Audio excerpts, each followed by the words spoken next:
I call Jackie Dean.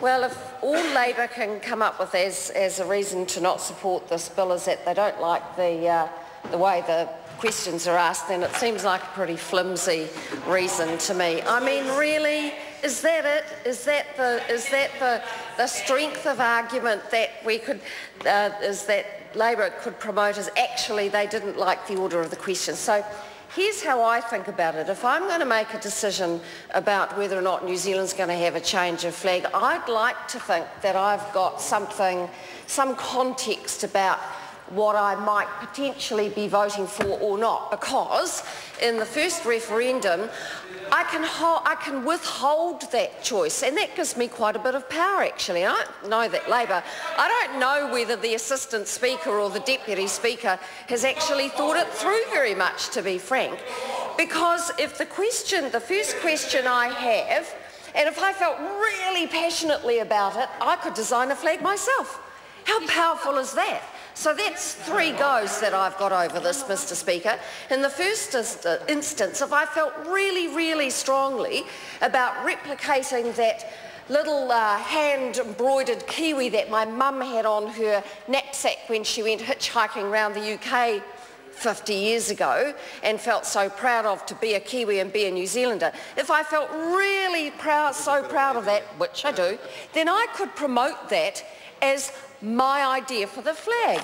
And the Commission, that'll be enacted under this bill, they will be able to evaluate that against all the other suggestions that come through from fellow New Zealanders. Now, it might be a Kiwi like one on my mum's knapsack, or it might be a silver fern, or it might be that wonderful, wonderful image of a silver fern with the servicemen marching off into the distance, really poignant symbol of what it means to be a New Zealander for many people, which has been translated into a tattoo and gone viral around the world.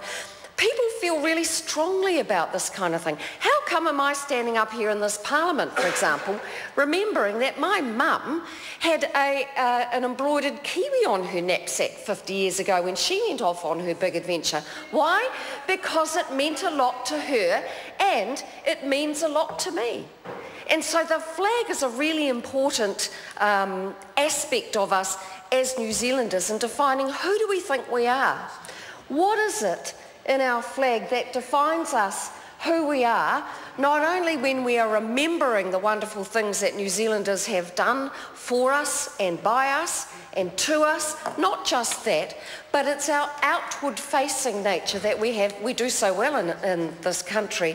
It is our face to the world, and to a lot of people it means a lot. So strike one for me is that I have the opportunity, which is described in this bill, to design my own flag based on what's important to me and submit it to be part of the consideration. Strike two is the first referendum question. And that first referendum question is going to say, all right, here's 4 alternatives. Which one do you like, New Zealand? We know we've got the old one, and here it is in the bill. It's the 3rd one we've had in our history, by the way. So there we are. We've got that one in the bag. We've had it since 1902. It's served us well. We are proud of it. But does it say who we are today? Okay?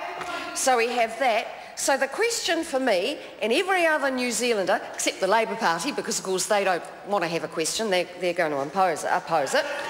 Except the Labor Party, because they don't like the way the questions are framed, and so they're not even going to play with us. Oh, that's fine.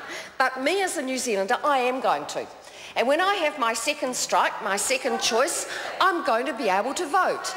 And it is going to be a vote based on 4 flags that mean a lot to New Zealanders. Well, what a wonderful opportunity that is, Mr. Speaker. I'm looking forward to that very much. And as I read the bill very briefly this afternoon, I think that vote is going to happen around May of 2016. So that's quite a tight time frame. So if you've got a mind to start designing a flag, I'd get onto it this afternoon. I've got some blank paper. I might do it after this speech. That is my second strike, and that is an exciting prospect for all of us because we all have the opportunity to make a choice. If we didn't have our flag that we have here, if we didn't have this one, which one would we like? Which one mostly captures what it means to me to be a New Zealander? What a powerful question. Why don't Labour support that? Why don't Labour support the absolutely power and freedom of a New Zealander to be able to answer a question like that? Well, beats me. Because, okay, my colleague from Rangitikei has just said, well, because it wasn't their idea.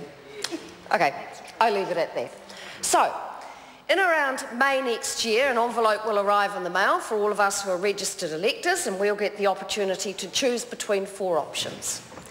So what that allows us to do, apart from choosing something that speaks to us about being a New Zealander, is to at that point begin to weigh up in our minds, okay, if we're not going to have the current flag, what might we replace it with? And isn't that a much better question than a simple yes or no? Isn't having something in front of us that we can look at and we'll be able to see those designs, they'll be in the newspaper, they'll be in the media, they'll be on social media, no doubt they'll be on the voting papers.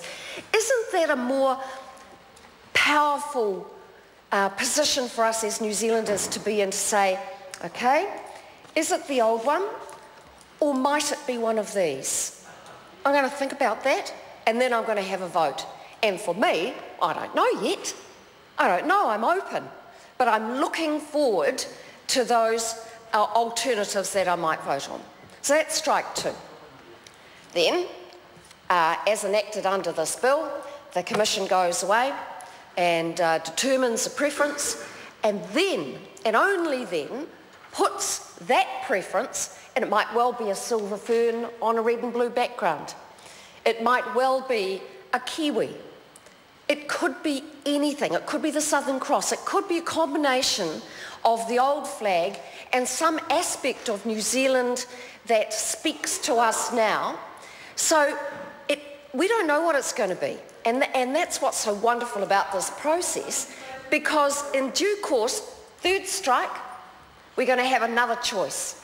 And that choice is going to be based on a bit of thinking. Unlike Sue Moroney, who's sitting over the other side of the house just yabbering away because I don't think she understands the issue. Because what we are going to be able to do, well, that got them going. So what we're going to be able to do in another 6 years, another 6 months or so time, is make a decision based on knowledge. Make a decision based on some options about what really speaks to us as New Zealanders. Well, how wonderful is that?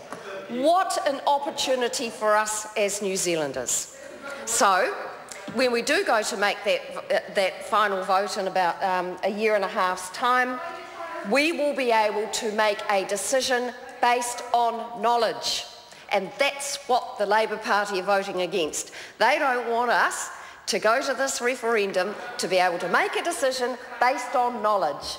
They've just knee-jerked, oh, we've got to oppose it, we've got to oppose it, we've got to oppose it. What can we oppose it on? I know. Oh, I know. They've got the questions around the wrong way. Well, if that's the best they can come up with, then maybe they deserve to be floundering around the 33% in the what, 33, 32? Are they in the 30s? Whatever.